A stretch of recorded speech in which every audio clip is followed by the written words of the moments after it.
Good morning, everyone. My name is Constable Danny McKinnon with the Winnipeg Police Public Information Office. Thank you for joining us this morning as we discuss the details of an investigation called Project Quarry, a multi-agency investigation involving drugs and firearms trafficking. Before we get to that, I will read our land acknowledgement. I'd like to acknowledge that we are in Treaty 1 territory, the home and traditional lands of the Anishinaabe, Innu Cree, and Dakota peoples, and in the national homeland of the Red River Métis. Our drinking water comes from Shoal Lake 40 First Nation in Treaty 3 territory. And to present the results of this investigation, Project Quarry, we have Inspector Josh Awatsky, Winnipeg Police Service Organized Crime Division, as well as Superintendent Jeff Admonson from the Manitoba Integrated Law Enforcement Team with the Manitoba RCMP. Sir?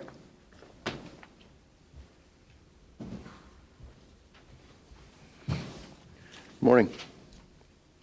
In November of 2024, the Winnipeg Police Service's Drug Enforcement Unit and Firearms Investigative Enforcement Unit, in partnership with the RCMP Manitoba Integrated Law Enforcement Team, launched Project Quarry, an investigation into a sophisticated criminal network involved in trafficking cocaine and firearms throughout Manitoba. Between March 17th and 19th of 2025, with the assistance of the Winnipeg Police Tactical Support Team and the RCMP's Emergency Response Team, officers executed search warrants on residences and vehicles in the following locations: 3rd Avenue and Oak Drive, Stonewall, Manitoba; 2 addresses in the RM of Rockwood, Manitoba; the 100 block of Strauss Drive in Winnipeg; and the 100 block of Somerville Avenue in Winnipeg. As a result, 5 people were arrested and charged with 53 offenses related to drug trafficking and firearms trafficking. Those people are Brian Michael Gladue, 36 years, of Stonewall, Manitoba, who has also been identified as the leader of a Winnipeg-based street gang; Corey Hopcraft, 47 years, of Stonewall, Manitoba; Chad Line, 48 years, of Rockwood, Manitoba; Crystal Leona Strojek, 46 years, of Winnipeg; and Michelle Precious Grozel, 23 years, of Winnipeg. Everyone was detained in custody at the time of their arrests.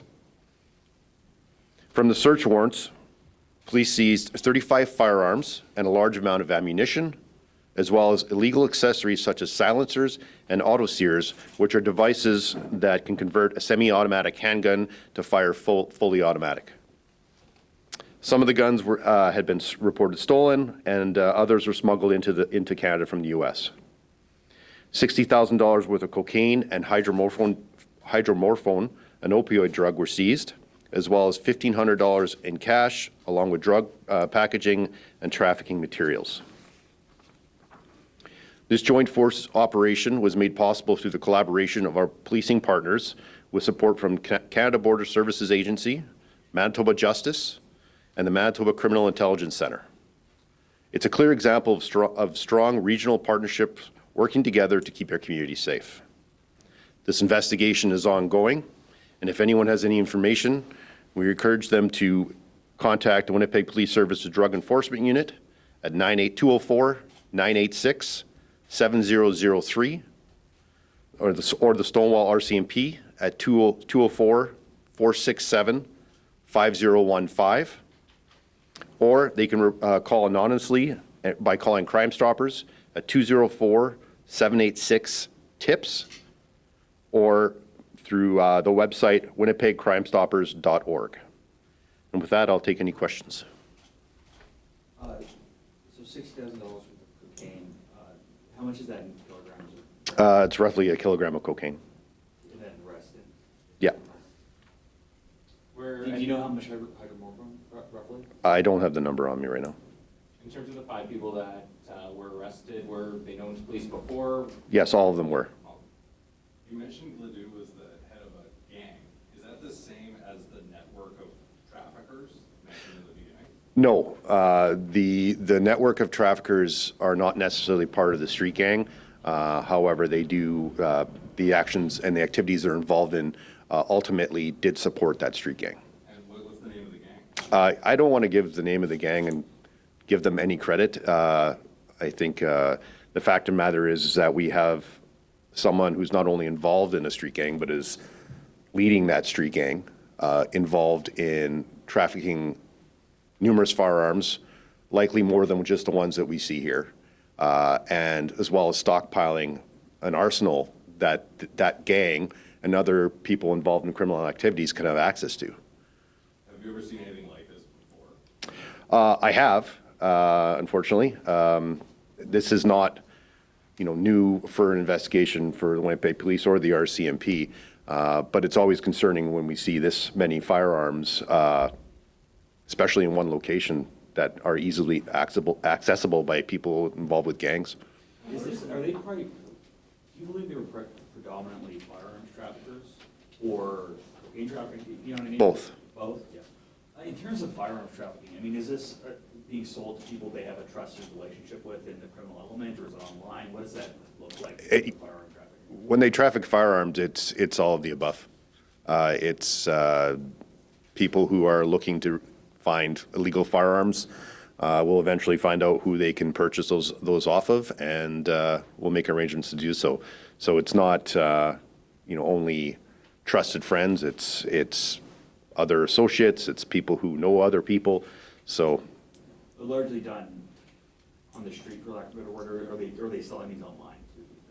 Some are sold online. I don't believe these ones were sold online, but we have seen many firearms sold online through social media accounts. How was the network operating between Stonewall and Winnipeg? What was the connection? Well, it would be through Brian Gladue predominantly. He was the leader of the street gang and living in Stonewall, Manitoba. And was one of the arrest warrants executed at his residence? Yes. So do you have a breakdown of, do you have an idea of stolen versus smuggled here? The majority of them were smuggled. I don't have an exact number of stolen right now, but several of them were stolen. Is that smuggled from the States largely, as far as you know? They're all from the U.S., yeah.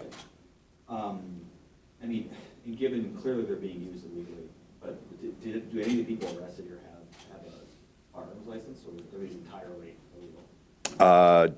These are all illegal firearms. But do any of them have a license?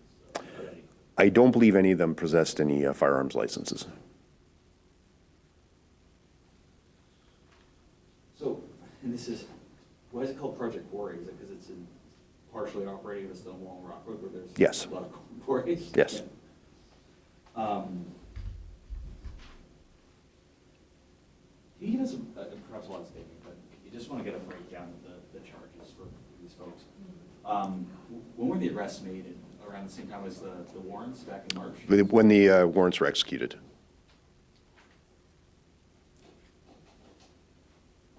I mean, we're talking about 30 firearms that were, in criminal hands here. How important is it to you that these guns are now off the streets, not being able to be sold to whoever might buy them, It's extremely important to both Winnipeg Police and the RCMP. We don't want these firearms on the streets and in the hands of people who are going to use them not only against their rivals, but what we always see happens is somebody who's innocent gets caught in a crossfire. This is a huge, huge public safety issue that someone is able to stockpile this many firearms. And I think it's a relief to everyone that we have these ones off the street. However, we know that there are many more out there, and we're trying to do our best to get as many guns off the street as we can. Is this the first time he's been charged? No. In November of last year, there was a death reported in Stonewall.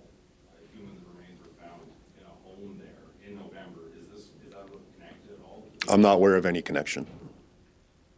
So that they're missing, well, maybe the investigation is ongoing. I'm Correct. curious what components or pieces of information is still being sought. Well, I don't want to get into the details of that as it's an ongoing investigation. And also, this is before the courts as well, so I have to limit to exactly what I say, but I can just say that we're continuing on with the investigation and anyone else who is involved.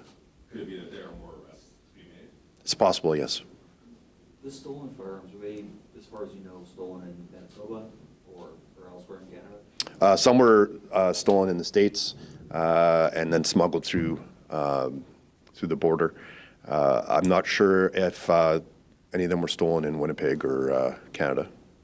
So it said this network is operating throughout Manitoba. I mean, we're talking largely southern Manitoba up to the north too. I mean, do you have an idea of how wide it was operating here at the front? Predominantly in the Winnipeg, Stonewall, Rockwood area.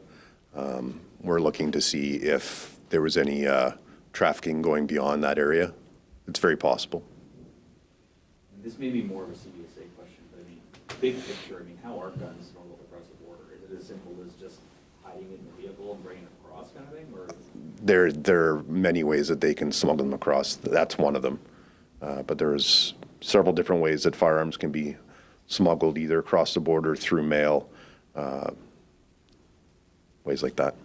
You're working with law enforcement down in the States to kind of ascertain where this network is working with people down there to get these guns up here? Yes, we've been in contact with the U.S. police. Can you give us an idea of the scope of this trafficking network and also an idea of how big this gang might want to do with each other?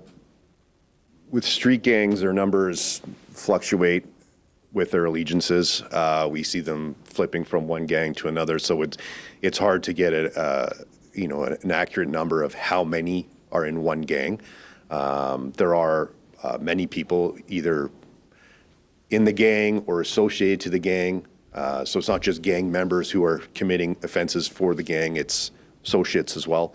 I can tell you that it's located in the city, and they do spread out to other parts of the province as well. The arrests were made months ago. I'm curious why it's being reported now to media. We are involved with some other investigations at the time. And then there's been a renewed interest with the U.S. border and border security in recent months. How concerned is law enforcement with the smuggling, and how would it be addressed in the future? We're always concerned with the smuggling, and we are in contact with the U.S., the consulate, as well as police agencies, both federal and municipal, in the U.S., and we have a pretty good relationship with them and constant dialogue about trafficking. And they're as concerned about it as we are. So. Has there been a decrease since the new border enforcement measures were brought in recent months in smuggling? Not that I'm aware of. Into Canada, no. No, yeah, in Canada. In terms of smuggling, I mean, do you have an idea at this point where in the States these guns are coming from? Border states? That's still part of our investigation, so I don't want to comment on that at this time. Any follow-up questions? Thank you for coming. If you'd like to take any photographs, please make your way up. You have one more? I just want to spell in a Oh. Of my last name? EWATSKI. They're in the advisory that we Okay. came to. Does there should be one? Yeah, can we ask? Certainly. Is there anything you want to? Certainly. I'm sorry to do that.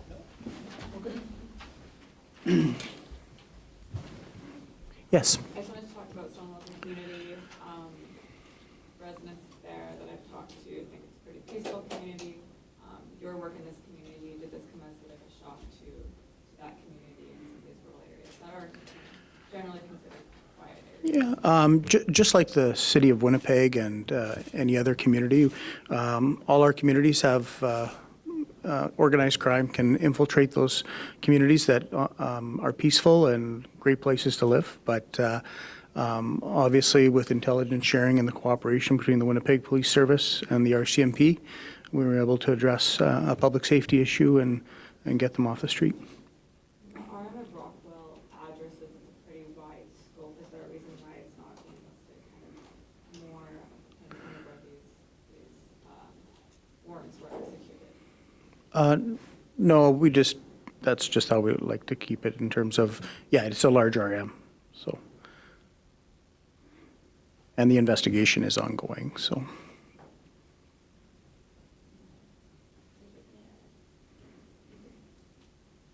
Any RCMP follow-up? Were there any injuries in the process of all of this happening? No, not as far as I'm aware. Actually, one question is perhaps for Inspector Walensky too. I mean, in terms of, in terms, is this high level, mid level? What would you like quantify this network as? I would say mid-level, at least. Like I said, the investigation is still ongoing, but I definitely wouldn't classify this as low-level at all. Again, it's large amount of firearms here. Also, to note too, is the ones you don't see are the two handguns with suppressors. Those are off being tested. That's why they're not here. What's extremely concerning, I think, above the number of firearms here is the devices that can make a semi-automatic handgun fire automatically, as well as the silencers. There's really only one reason why you have silencers on a firearm. So, and again, it's we're working constantly with our partners in the RCMP and throughout the province to try to make an impact on organized crime and their involvement with trafficking, firearms, and drugs. Well, and I realize there's a pretty wide array of different kinds of guns here, but I mean, say like that break action shotgun there. I mean, how much is that going for on the street? It depends on where it is. It could be a few $100s to a few $1,000s, depending on the location, what's available. So there's not always a set price for some of these guns. I can tell you that the combined total of these guns on the street is between $160,000 to $200,000, maybe even a little bit more. So it's a lot of money. Were all of these guns from the same residence or were they from them? They're all in one location, Was that in Stonewall? and it was in Rockwood. Were the suppressors like kind of handcrafted, or were they like ones that you would actually buy from? I believe they're produced, Yeah. Like produced, like manufactured? manufactured, yeah. And then the other thing you're talking about, it's not like a bump stock that makes the gun automatic, a pistol automatic. The auto sears are, that's, I don't know if you can see it. It's How does it work? So it's attached to, I'm not a firearms expert, Yeah. but it's attached to the barrel of the firearm. And so when you're firing it, it stops it from trying to do the semi-automatic action and stop and go. It just keeps firing. Scary, okay. Thank you. Yeah, any follow-ups, just email, please. Thank you. Thank you. Do you want photos? Probably do a photo of the media will want it. Okay. Oh, just stand behind the table. Sure.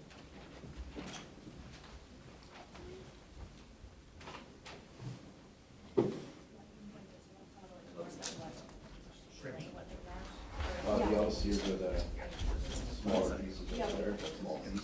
I know, so put it on the front. Oh my gosh, this was for me. No, I agree. And then obviously, you have the assault-style rifles. And then it's the tactical shotgun. Sorry, which one is it? And what are these? Those are just handguns, semi-automatic handguns. Yeah, I mean, like, Attached, firearms are, it'll auto second sears, it. small device there to the Which top. I understand, but it looks like a punch sheet. Is the lever action repeater? Looks like it. Yeah. Oh, it's kind of old. Oh, yeah, they'll use whatever they can get their hands on, right? And I was, we were looking at that one, it's like a modified, it's just underneath your hand, like this, that thing, what's that? Probably so you can hold it, so it's not abrasive. But it's like a rifle, it's like a shot, like saw. Yeah, Oh, wow. probably a self-fabricated grip or something so that it's not as cumbersome when it shoots because it kicks back. And is that pink one in here somewhere? No, it's This is a rifle. It's just pink. It's just pink. Is there a name for these devices that like convert them to shoot automatically or? Auto sear. Auto-sear? It's that thing. Right. Yeah, and if you want a bit more info on the auto sear, we did a bigger seizure not bigger as in bigger than this, but we did another news conference last year. Inspector Hall at the time, that was the first time we mentioned auto sear, so we could probably find that for you if you send us an email. Thank you. And just to explain that. Is that just becoming like a more popular thing that you guys are seeing with? We're seeing more of them, yeah. They're illegal to have, so. Okay, if Steph comes here, just tell her. You can get some firearm, right? But this way turns it into an automatic. Because fully automatics are completely illegal, right? Yeah. In Canada, yeah. Oh. What's also concerning is some of these high-powered firearms that are compact, they can fit under a jacket, so that they're easy to hide, so they can be walking around with them middle of the day and nobody's gonna know that you have them yet. And is that SEAR like SEAR? Yes. So, yeah. Yeah.